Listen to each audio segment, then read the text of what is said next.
السلام علیکم۔ امید ہے آپ سب خیریت سے ہوں گے۔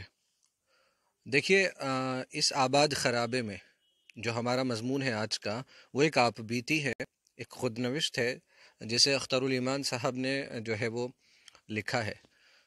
خود نوشت یا آپ بیتی کا مطلب کیا ہے؟ اس میں اپنی زندگی کا حال بیان کیا جاتا ہے۔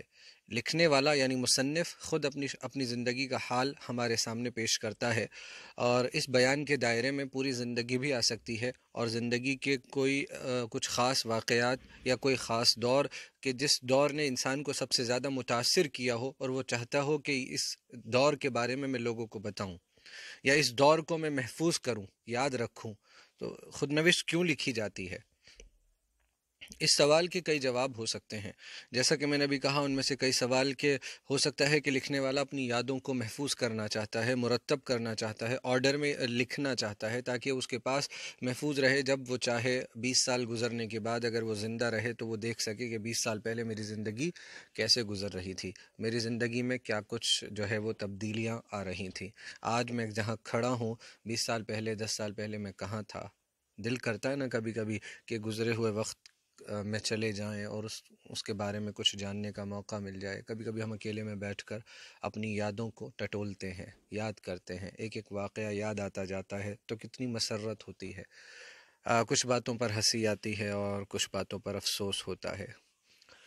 اور یہی یا یہ کہ لکھنے والا اپنے تجربوں میں پڑھنے والوں کو بھی شریک کرنا چاہتا ہے، اس کے تجربے اس کو لگتا ہے کہ یہ اتنے اہم ہیں کہ ضروری ہے کہ پڑھنے والے لوگ بھی ان تجربوں سے کچھ سیکھ حاصل کریں۔ یہ بھی ہو سکتا ہے کہ لکھنے والا اپنے قاری کو یہ بتانا چاہتا ہو کہ اس نے دنیا اور اس کے لوگوں کو کس نظر سے دیکھا ہے، کیا نظریہ اس کا رہا دنیا کو دیکھنے کا۔ ہر شخص کا نظریہ الگ ہو سکتا ہے، تو لکھنے والا اپنا نظریہ پیش کرنا چاہتا ہو، اس لیے بھی خود نوشت لکھ سکتا ہے۔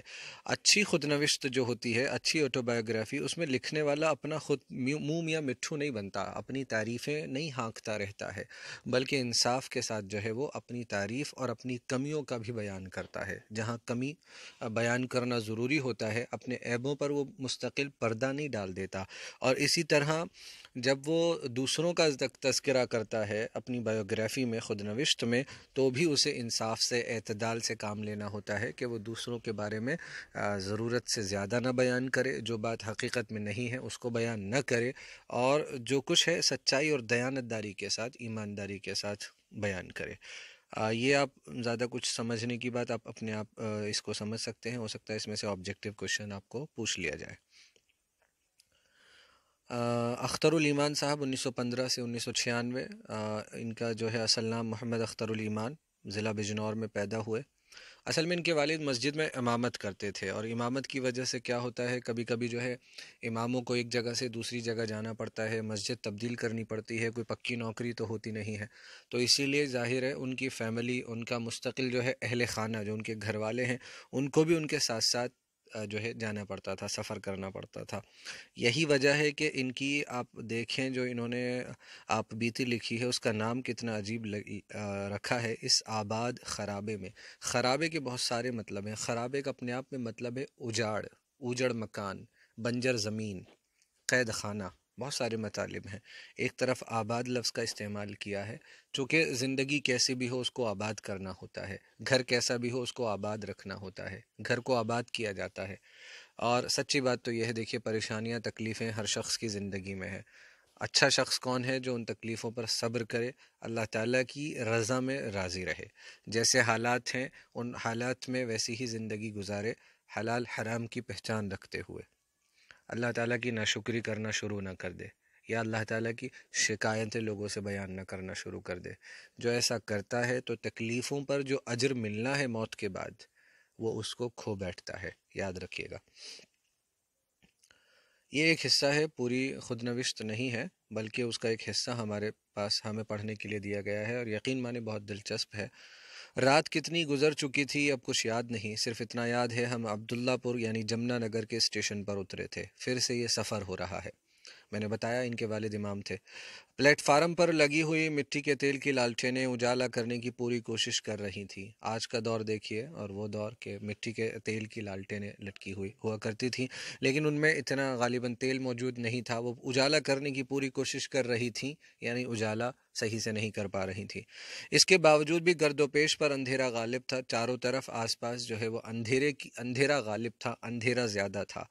میرے پاس ایک ٹین کا صندوق تھا، یاد کریں وہ ٹین کا بنا ہوا صندوق، جس کی بناوٹ ایسی تھی جیسے جسم پر آبلے پڑ جاتے ہیں، جگہ جگہ سے اٹھا ہوا تھا۔ ابا نے وہ صندوق میرے سر پر رکھ دیا اور باقی سامان خود اٹھا لیا، اور ہم اسٹیشن سے باہر نکل کر بغیر کوئی سواری لیے ہوئے ایک لمبی سڑک پر چل کھڑے ہوئے۔ کیا بہترین لمبی سڑک!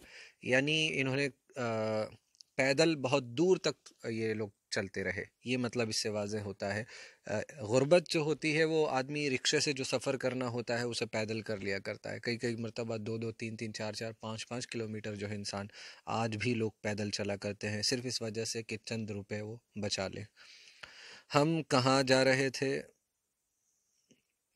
مجھے کچھ معلوم نہیں تھا۔ پچھلا گاؤں ہم جہاں سے چلے تھے اس کا نام کمباسی تھا۔ اس گاؤں کے بارے میں ایسی کوئی تفصیل نہیں جو دلچسپ ہو جسے میں بتاؤں لکھوں، یہاں پر ایسی کوئی بات نہیں ہے۔ ایسا بھی کوئی واقعہ نہیں جو بہت اہم ہو، سوائے اس بات کے کہ جس گھر میں ہم رہتے تھے کہا جاتا تھا وہاں آسیب کا اثر ہے، ایسا کہا جاتا تھا کہ وہاں جنات کا اثر ہے۔ رضوان پیدا ہوا تھا جو تقریباً ہفتہ بھر یا 15 دن زندہ رہ کر مر گیا تھا، ان کا غالباً چھوٹا بھائی۔ اپنے اس چھوٹے بھائی سے مجھے اتنا لگاؤ ہو گیا تھا کہ میں اس کی قبر پر چلا جاتا تھا اور وہاں بیٹھے روتا رہتا تھا۔ بستی کا کوئی آدمی ادھر سے گزرتا تھا تو مجھے گھر لے آتا تھا۔ بچوں سے اسی طرح کی محبت ہو جایا کرتی ہے، اسی لیے حدیث میں آتا ہے کہ جن والدین کا بچہ بہت کم عمری میں فوت ہو جائے اور وہ اس پر صبر کر لیں کہ اللہ تعالیٰ کی ملکیت تھا، اللہ نے لے لیا، تو وہ بچہ کہا جاتا ہے کہ کل قیامت کے دن اپنے ماں باپ کے لیے سفارش کرے گا، شفاعت کرے گا، اور انشاءاللہ اس کی شفاعت قبول کی جائے گی اور والدین کو جنت میں داخل کیا جائے گا۔ میرے والد امامت کا پیشہ کرتے تھے۔ انہوں نے مذہبی تعلیم سہارنپور میں حاصل کی تھی۔ آپ کو معلوم ہے سہارنپور میں دیوبند، مظاہر العلوم، یہ 2 مدرسے بڑے ہیں، اور بھی مدرسے موجود ہوں گے۔ بہت اچھے قاری تھے، قرآن بہت اچھا پڑھتے تھے، انہیں دیہات بہت پسند تھے۔ امامت کے علاوہ مسجد کے صحن میں آنگن میں مکتب کھولتے تھے جہاں دیہات کے ہر عمر کے لڑکے لڑکیاں پڑھنے آتے تھے۔ قرآن پڑھنے کی جگہ مکتب، یا اور بھی اردو وغیرہ اور تعلیمات، اور اصلاً جو ہے وہ قرآن وہ غالباً پڑھایا کرتے ہوں گے۔ یہ دیہات جس میں میرا بچپن گزرا زیادہ تر مسلمان آرائیوں اور راجپوتوں کے تھے۔ یہ 2 خاندانوں کے نام ہیں، آج بھی آپ جانتے ہیں راجپوت ہوا کرتے ہیں جو غالباً راجستھان کے آس پاس علاقے میں عام خاص طور پر رہتے ہیں، اور اسی طرح آرائیوں یہ بھی ایک خاندان کا نام ہے، قبیلے کا نام ہو سکتا ہے، ہم کہہ سکتے ہیں برادر کا نام ہو سکتا ہے پہچان کے طور پر۔ ان دیہاتوں کا اور میرا بڑا ذہنی تعلق ہے۔ میں بچپن سے اکیلا ہوں، دوست احباب مجھے نصیب نہیں ہوئے۔ والدہ جب اپنے میکے چلی جاتی تھیں میں والد کے پاس رہتا تھا، اور اکیلا پن، یعنی میں بھی نہیں جا پاتا تھا، اپنے میکے تک نہیں جا پاتا تھا جہاں میں اپنے غالباً اور رشتہ داروں کو دیکھتا کہ میرے ماما کون ہے، میری ممانی کون ہے، میری نانی نانا، واللہ عالم۔ میری تعلیم کا حرج نہ ہو، نقصان نہ ہو، اس خیال سے وہ مجھے اماں کے ساتھ نہیں جانے دیتے تھے۔ میں کبھی اپنے لوگوں سے نہیں مل سکا۔ میری تعلیم کا تصور ان کے ذہن میں وہی تھا جو انہوں نے خود حاصل کی تھی، قرآن حفظ کرنا اور اردو فارسی کی تھوڑی شد بدھ، تھوڑی بہت جان پہچان، تاکہ بڑا ہو کر میں بھی ان کی طرح امامت کا پیشہ اختیار کر سکوں۔ مگر یہ خانہ بدوشانہ زندگی جو میرے والد نے اختیار کر رکھی تھی، اس نے کبھی مجھے ایک طرح کی تعلیم پر نہیں جمنے دیا۔ خانہ بدوشانہ، کھانے کی تلاش میں جس طرح لوگ گھر بدلا کرتے ہیں اور روزی روٹی کی جو ہے وہ تلاش میں ان کو ایک جگہ سے دوسری جگہ جانا پڑتا ہے، کبھی یہاں کبھی وہاں، ایک جگہ روزی روٹی ختم ہو گئی، انتظام ختم ہو گیا تو دوسری جگہ۔ اللہ کی زمین بہت بڑی ہے، تو جو والد صاحب کے ذہن میں تصور تھا وہی تھا جو انہوں نے تعلیم حاصل کی تھی۔ اور دیکھو بچوں، سچی بات یہ ہے کہ یہ اصل تعلیم تو یہی ہے جو ہمیشہ کام آنے والی ہے۔ اس کے ساتھ ساتھ جو دنیاوی علوم ہے، فن ہے، ان کو سیکھنا بھی دنیاوی زندگی کو حلال طریقے سے بہتر بنانے کے لیے وہ بھی ضروری ہے کہ ہم دنیاوی فنوں کو بھی سیکھیں، جس سے کہ ہم اس دنیا کے اندر بھی لوگوں کو فائدہ پہنچا سکیں، اپنی روزی روٹی کا انتظام بھی کر سکیں، اور اس کے ذریعے سے مثلا ایک ڈاکٹر ہے تو وہ عوام کی خدمت کر سکتا ہے، اور ساتھ ساتھ اپنی روزی روٹی بھی جائز طریقے سے کم مناسب فیس پر کما سکتا ہے۔ اگر آپ ڈاکٹر بنتے ہیں، آپ انجینئر بنتے ہیں، تو ایماندار بنے، تاکہ ابھی جو اس وقت ہم دیکھ رہے ہیں کہ ڈاکٹر اندھا دھند کمائی کے چکر میں، لالچ کے چکر میں، اور آپ بے حد جانتے ہیں، اس کو ایکسپلین کرنے کی ضرورت نہیں ہے کہ کس طرح سے لوگوں کی جیبیں کاٹی جا رہی ہیں۔ ابھی مراد نگر کا واقعہ آپ نے سنا ہوگا کہ وہاں پر ایک پل جو ہے وہ گر گیا، جہاں پر ایک جو ہے وہ خراب مٹیریل سے پل تیار کیا گیا تھا، اور تقریباً 20-25 لوگوں کی موت ہو گئی۔ بے ایمانی ہی تو رہی ہوگی۔ خیر، تو کیا ہوتا تھا، اس وجہ سے کیا ہے، بار بار تعلیم کا نظم میرا بدلتا رہتا تھا، کیونکہ ایک جگہ سے دوسری جگہ جانا پڑتا تھا۔ تو مثال کے طور پر پرانے مکتب میں پڑھا کرتے تھے، اب نئی جگہ چلے گئے، وہاں محلے میں غالباً اسکول موجود تھا تو اسکول میں ڈال دیا، ایسا ہوتا رہتا تھا۔ کبھی سرکاری اسکول میں داخل کر دیا جاتا تھا، جہاں سرکاری اسکول موجود ہوتا ہوگا وہاں سرکاری اسکول میں ڈال دیا، اور پھر نئی جگہ گئے، وہاں اسکول موجود نہیں تھا تو دوبارہ سے کبھی قرآن حفظ کرنے پر لگا دیا جاتا تھا، اور بس دن رات اسی طرح گزرتے چلے جا رہے تھے۔ زندگی میں کچھ ایسا نہیں ہو رہا تھا کہ جس کو میں دلچسپی کے ساتھ بیان کروں، بلکہ اس نہج پر زندگی گزر رہی تھی کہ کبھی اس طرف، کبھی اس طرف، کبھی یہاں، کبھی وہاں، اور اسی طرح تعلیم کا نظام بھی بدلنا پڑتا تھا، اور میرا اپنا کوئی نہیں تھا، مجھے اب تک اکیلا پن ہی نصیب ہو رہا تھا۔ ان تصویروں میں جن کا تعلق میرے ذہنی پس منظر سے ہے، ایک تصویر میرے ذہن میں بہت واضح ہے۔ اگر میں ان تصویروں پر جو ہے جھانکنے کی کوشش کروں، ان تصویروں پر کہ جن کا تعلق میرے ذہنی پس منظر، میرے ذہن میں جو تصویریں موجود ہیں بیک گراؤنڈ کے اندر، پس منظر میں، اگر میں تو ایک تصویر میرے ذہن میں بہت واضح ہے، بہت صاف ہے۔ ہمیں اپنے بچپن کی یا گزرے ہوئے وقت کی تمام یادیں یاد نہیں رہتی ہیں، ہمیشہ یاد رکھیں۔